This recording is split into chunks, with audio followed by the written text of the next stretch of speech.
Hello everyone, I'm Lee the Universe, your master to anime and manga, and instead of doing a manga review this Friday, I thought let's go something different and do something completely different and do another movie review. Except not much of a review, but mostly we're going to talk about why this failed. And I think that you guys could get a real good kick out of this one. Why Dragon Ball Evolution, the movie Dragon Ball Evolution that came out in like, I don't know, 2008, 2009 era, and why it failed. Dragon Ball Evolution was a pretty, extravagant project because Dragon Ball was such a big major franchise for the longest time, and it still is in both Japan and America. But then when you have these extreme companies coming in, especially 20th Century Fox, who I think did the video of Dragon Ball Evolution, came in and said, you know something, we need to make something different. And different they did. There are some reasons why Dragon Ball Evolution doesn't work, and I think I can name the number one reason why Dragon Ball Evolution just doesn't work.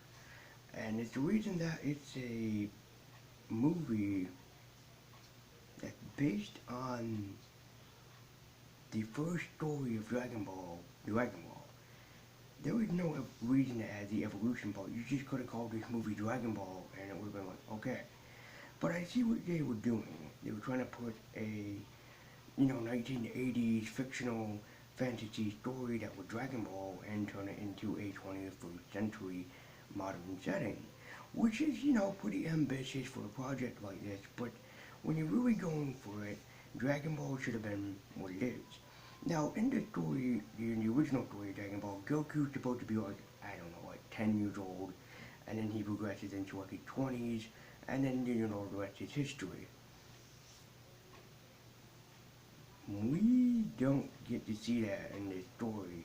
Goku is like a 16-year-old, he's going to high school, and there was one character that they never put into the movie, which is kind of sad because he's been there since the beginning, was Krillin. And now don't tell me that you can't find someone who would have fit the part of Krillin. There are probably a million people that could have done that. But no, they just decided, let's just kick Krillin out the door and stick with Yamcha.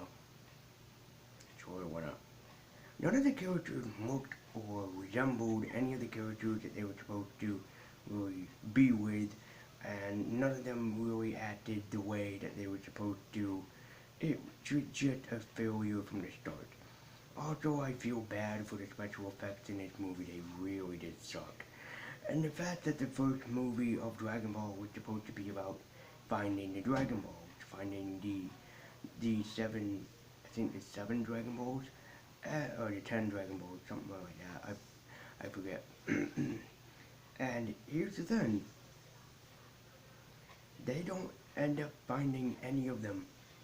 I think they found one and then proclaimed, well, we gotta go find the others now, and hoping that there would be a sequel. There would never be a sequel. A sequel would never be made. You can still find this obscured movie through Amazon, eBay, and maybe you could even find it on Netflix, God forbid. I've seen this movie down at my local thrift store in town, and every time I look at it, I just want to sit there and be like, please, it doesn't exist, it doesn't exist, it doesn't exist.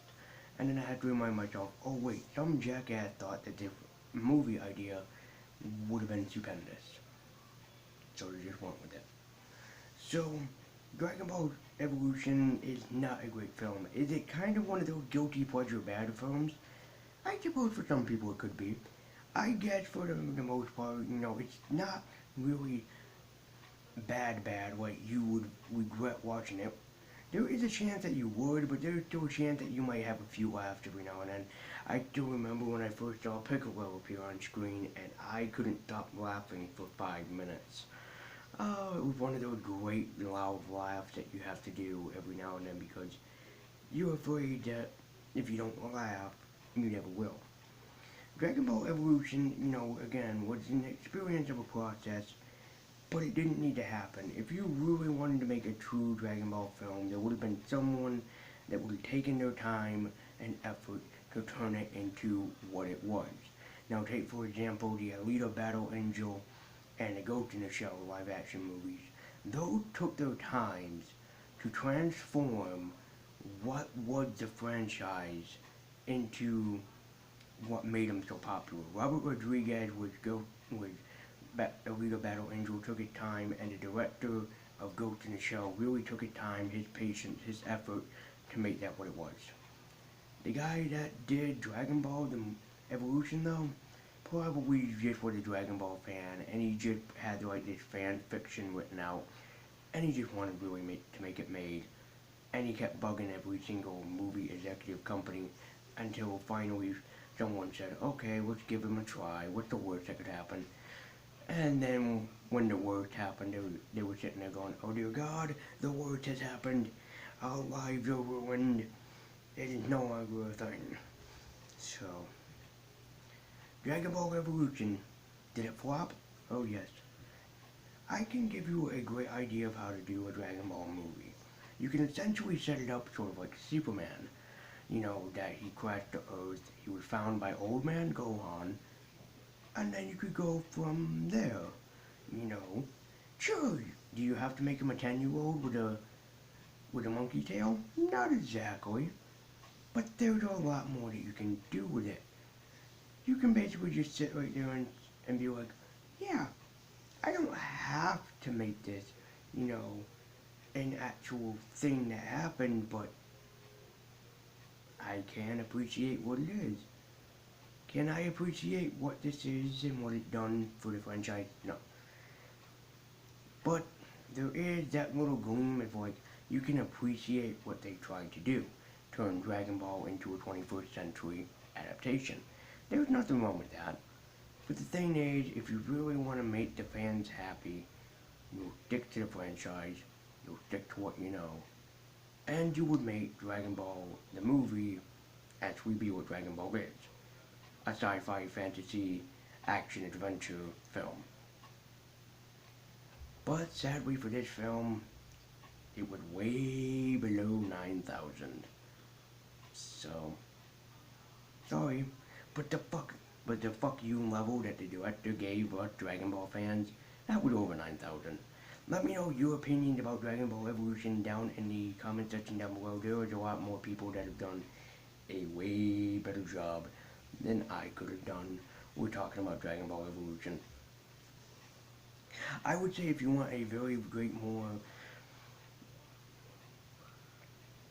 if you want a great more well in-depth look at this film, I definitely will link it at the end of this video. I will go recommend checking out Too Spooky's channel and his video where he talked about, and in a great length too, like over 2 hours long, where he discussed in great length the difference between Dragon Ball the manga and the movie adaptation. So it was a really, you know, lengthy video for him to make, but I think that he does appreciate if you go and watch that video if you want the full picture, so to speak. So I just want to say thank you everybody for watching. Go and support Too Spooky. As I currently know right now, he is working on some big, lengthy project, and he'll have it out to the fans, especially me being a subscriber of him. He will definitely have it out as soon as possible. But for now, let me know what you think about Dragon Ball Evolution down in the comment section down below. You can follow me at Twitter with the link in the description below. Be sure to like, comment, and subscribe. Also hit that bell icon so you'll be notified when a new video is up and running. Again, go and support Too Spooky. Thank you guys so much for watching. I'll see you next time.